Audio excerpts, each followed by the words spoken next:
Hi everyone, so welcome back to a YouTube channel. I am Payal और कुछ missing सा लग रहा है। तो कुछ ने लास्ट वीडियो में अपनी जर्नी शेयर करी थी, सीए जर्नी। तो this is my turn. I will tell you कि मैं कैसे एक टीचर बनी हूँ। सो मोस्ट इंपॉर्टेंट क्वेश्चन जो मुझसे बार बार पूछा गया है वो ये है, जो आज भी लोग पूछते हैं from the beginning, that you really wanted to be a teacher और it was a pressure because your father has been one. So start तो पापा ने ही किया था कि एक प्रोफेशन, उनको हमेशा लगता था कि professional course is the best thing after class 12 rather कि तुम एक नॉर्मल डिग्री करो। तो सबके पास यही ऑप्शन होता है कि वो एक नॉर्मल डिग्री करें या फिर एक प्रोफेशनल कोर्स करें। तो I chose professional course, but इतना ईजी नहीं था बिकॉज एक तरफ एक ड्यू की लाइफ थी, फुल ऑन एंटरटेनिंग, जो काफ़ी सुनते भी थे क्लास 12 के बाद कि यार ड्यू जाएंगे, मौज मारेंगे types. I just remember that night जब मेरे पास दो ऑप्शन थे, टू गो फॉर कॉलेज और या फिर ये प्रोफेशनल कोर्स टीचिंग वाला जो मुझे करना था। और नाम आ गया था वेटिंग लिस्ट में और वहाँ पर भी आ गया था ड्यू में भी। तो अब ये था कि नेक्स्ट डे जाना है और एडमिशन लेना है। और जो टीचिंग कोर्स है उसमें एडमिशन हो गया। तो मैंने सोचा कि चलो कोई बात नहीं, but that full night I was very nervous कि पता नहीं लाइफ में क्या ही होगा। सो क्लास 12 में मेरे पास साइंस थी और साइंस वाले लोग जब टीचिंग फील्ड में जाते हैं तो लोगों के अलग ही क्वेश्चन आ रहे होते हैं कि अरे तुम साइंस लेके टीचर कौन बनता है यार। मैं इतनी बार बोलती थी हमें भी तो कोई पढ़ा ही रहा है साइंस, तो ऑब्वियसली टीचर्स ही तो है वो। आप मुस्कुरा क्यों रहे हैं? तो पूरी क्लास में सब बन रहे थे इंजीनियर्स और मैं इकलौती एक टीचर। तो बहुत ही अजीब लगता था कि सब इंजीनियर बन गए। मेरे पापा को था नहीं कि इंजीनियर बनवाना है। सो मैंने क्लास 12 के बाद डायरेक्टली प्रोफेशनल कोर्स किया था टीचिंग का, which is from DIET, which is district institute of education and training. And the course we do from there is ETE, which is elementary teacher education. तो वो course हम करते हैं जो class 8 तक को पढ़ाने के लिए होता है। 2 इयर्स का प्रोफेशनल कोर्स है जिसमें हम फर्स्ट ईयर में क्लास 5 तक की एक इंटर्नशिप करते हैं, जिसमें हम सीखते हैं कि कैसे कैसे पढ़ाना है। जो सेकेंड ईयर होता है उसमें हम क्लास 8 तक की इंटर्नशिप देखते हैं कि कैसे पढ़ाना है। सो हम लोग वाइट सूट पहन के जाते थे। बहुत मेमोरीज हैं। हाँ, ड्यू जैसी नहीं रही वो मेमोरीज, बट काफ़ी अच्छी हैं। काफ़ी अच्छा फ्रेंड सर्कल था तो काफ़ी इंजॉय करते थे। तो जब जब भी आप क्लास 12 के बाद एक प्राइमरी टीचर या नर्सरी टीचर बनना चाहते हो तो आपको ग्रेजुएशन की जरूरत नहीं होती है। आप डायरेक्टली प्रोफेशनल कोर्स कर सकते हो फ्रॉम गवर्नमेंट कॉलेज, जैसे मैंने गवर्नमेंट कॉलेज से किया था, इधर फ्रॉम प्राइवेट इंस्टीट्यूट जो रिकोगनाइज होते हैं SCERT से। तो जब डाइट खत्म हुई तो था कि ग्रेजुएशन करेंगे, बट अब मुझे जॉब का भी था कि जॉब भी करनी है। डाइट खत्म होने के बाद हम एक टेस्ट देते हैं which is called CTET, C TET जिसको हम बोलते हैं। और वो which is a compulsory test you have to give if you want to become a teacher. वो सिर्फ क्लास 11-12 के टीचर्स को नहीं देना होता, दैट इज़ PGTs, बाकी सबको देना होता है। तो CTET भी क्लियर हो गया था एंड तब जर्नी स्टार्ट हुई कि अब जॉब ढूंढनी है, इंटरव्यूज़ देना स्टार्ट करा। प्राइवेट मैं जहाँ पढ़ाती थी उस स्कूल तक में मैं गई इंटरव्यू देने। पूरे मेरे खुद का स्कूल का पूरा स्टाफ बैठा हुआ था, ऐसे पूरे पैनल बना के वो बैठे हुए थे और मैं ऐसे ही सिलेक्शन भी ऑलमोस्ट हो ही गया था। बट देन मेरे को अपॉर्चुनिटी मिली गेस्ट टीचर बनने की। तो मैंने guest teachers are teachers who work on contract basis. तो तब एग्जाम्स होते नहीं थे परमानेंट वाले, तो हम गेस्ट टीचर ही थे। और शुरू किया था 500 रुपये एक दिन से। तब 500 रुपये एक दिन की सैलरी मिली थी। तो आई स्टार्टेड वर्किंग इन 2013। तो तब था कि गेस्ट टीचर्स को पर डे वेजेस के बेसिस पे सैलरी मिलती थी और आज भी शायद वही है। तो 500 रुपये मिलती थी एक दिन की। गेस्ट टीचर बनने के बाद अंदर जुनून तो था कि परमानेंट टीचर बनना है, government teacher. Basically my father had a dream कि उनकी बेटी जो है वो गवर्नमेंट जॉब करे, क्योंकि वो स्टार्टिंग से वही करते थे। तो लोग बहुत बोलते हैं अरे तुम्हारी तो सरकारी नौकरी है, तुम तो ऐश करते होगे। बट एक्चुअली जो जर्नी होती है, जो स्ट्रगल होता है पढ़ने का, वो सबसे ज़्यादा क्रिटिकल होता है एक गवर्नमेंट जॉब में। क्योंकि आप बाद में क्या करते हो वो इतना मैटर नहीं करता, बट एग्जाम को क्रैक करने के लिए जितना एफर्ट डलता है वो उतना इजी नहीं होता। तो अब एक मेरी लाइफ का जो बड़ा अजीब या बहुत दुखद इंसिडेंट था वो यही था कि गेस्ट टीचर बनने के बाद मैंने KV के लिए पढ़ना स्टार्ट करा। तो इतना पढ़ा, मतलब दिन रात पढ़ती रहती थी। और जैसे कंप्यूटर था मेरे पास तो सिलेबस चेक करा और पढ़ना शुरू हो गई, इतना पढ़ती थी। बट जब एग्जाम में बैठी तो सिलेबस ही चेंज आ गया और मैं मतलब इतनी नर्वस हो गई कि ये क्या हो गया मेरे साथ। And it was a moment जहाँ पे मैं बिल्कुल ही अपसेट हो गई, डिसअपॉइंट हो गई कि यार मैंने इतनी पढ़ाई करी थी और वो सब वेस्ट हो गई। और मैं जब रिजल्ट आया तो मैं सिर्फ 1 मार्क से उस एग्ज़ाम में क्लियर नहीं कर पाई और it was very disappointing. KV का मैंने इसलिए सोचा था बिकॉज जो बोर्ड है DSSB, वो एग्ज़ाम्स लेता है दिल्ली में गवर्नमेंट जॉब्स के। तब वो प्राइमरी टीचर्स के एग्जाम ले नहीं रहा था, तो काफ़ी टाइम हो गया था, दिल्ली में कोई वैकेंसी नहीं निकल रही थी। इसलिए हमने ट्राई करा कि हम KV में जाएंगे। फिर दोबारा KV का एग्ज़ाम दिया। फिर दोबारा खूब पढ़ा। उसके बाद केवी में इंटरव्यूज़ होते हैं, तो मेरा इंटरव्यू है बॉम्बे में। अब इंटरव्यू तो प्राइवेट स्कूल्स के दिए ही हुए थे, ऐसी बात नहीं है, बट केवी का इंटरव्यू का ऐसा खौफ होता है ना कि आपको अगर केवी में इंटरव्यू देना है तो आप मतलब एक लेवल बना हुआ है केवी का। KV is a very reputed organisation.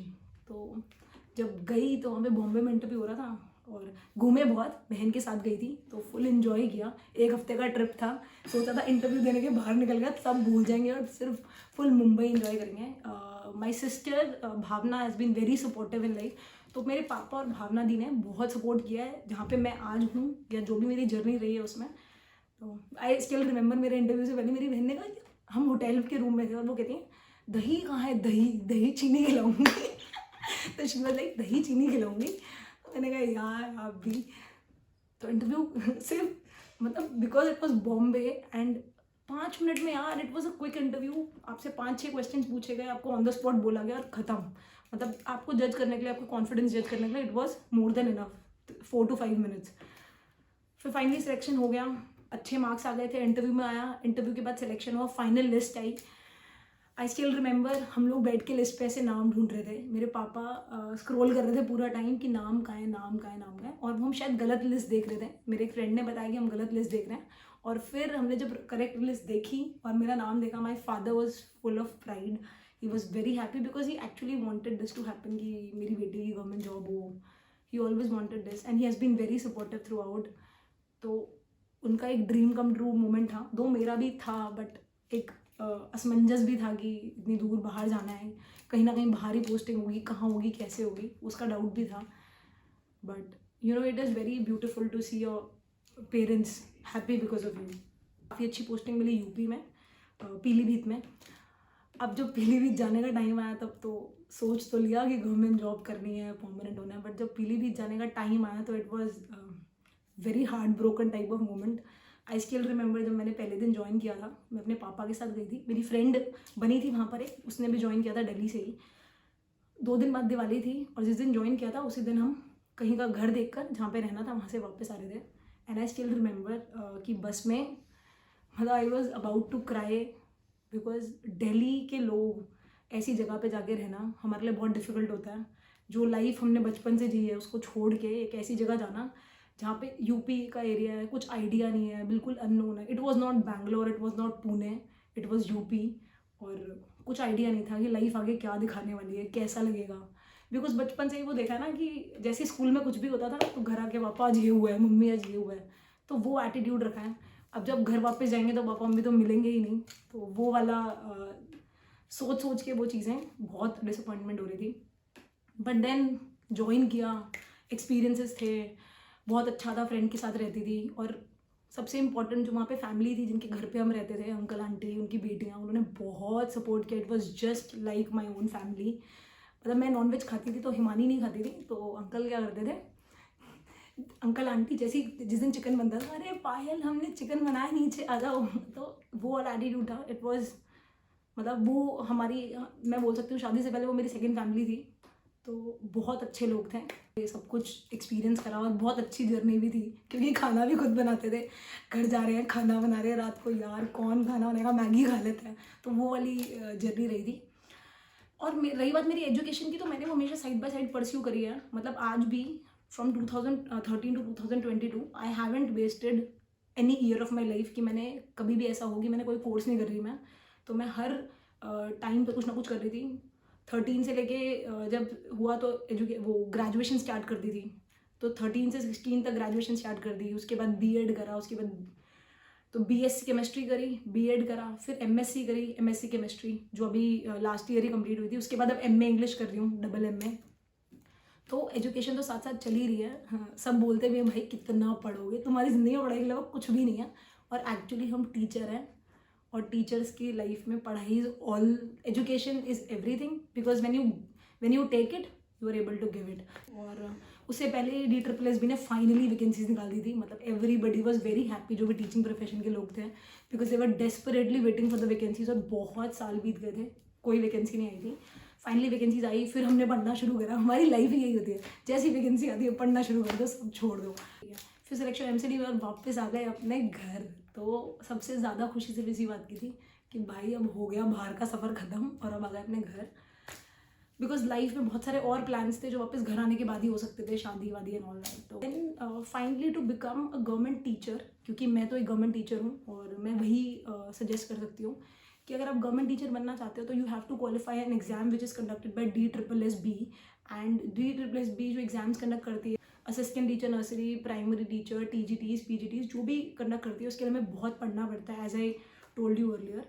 और दी एग्जाम जो मैंने एग्जाम दिया DSSB का, प्राइमरी टीचर का, उसमें 2 पार्ट्स होते हैं, पार्ट ए पार्ट बी, दोनों 100 मार्क्स के होते हैं। पार्ट ए में 5 सब्जेक्ट्स अलग अलग होते हैं, पार्ट बी में साइकोलॉजी होता है 100 मार्क्स का, तो 200 मार्क्स का ओवरऑल होता है। और पेपर टू पेपर डिपेंड करता है कि कितना क्वालिफाइंग होगा, कितनी कट ऑफ जाती है, वो पेपर टू पेपर डिपेंड करता है। सो अगर आपको जानना है कि मैं कौन सी बुक से पढ़ती हूँ या मैंने पढ़ा है पहले कौन कौन सी बुक्स यूज़ करी हैं साइकोलॉजी या बाकी सब्जेक्ट्स पढ़ने के लिए, सो कमेंट सेक्शन में ज़रूर बताना कि if you want to know then I will make a video for that. So this is how I became a teacher. काफ़ी जब ये सोचती हूँ, कभी कभी रिग्रेट भी होता था कि MNC में जॉब नहीं करी, बट जब ये सोचती हूँ कि जो काम हम कर रहे हैं वो बोलते हैं ना कि अगर एक भी बच्चा, तुम इतना कंट्रीब्यूशन दे दो कि अगर एक भी बच्चा इतना बड़ा होकर तुम्हारे पास वापस आए कि मैम आज मैं ये बन गया हूँ, तो तुम्हारा कंट्रीब्यूशन 100% है। तो इसी के साथ करते हैं इस वीडियो को एंड। अगर आपने वीडियो एंड तक देखा है, डू लाइक द वीडियो। तो मिलते हैं नेक्स्ट वीडियो में, बाय।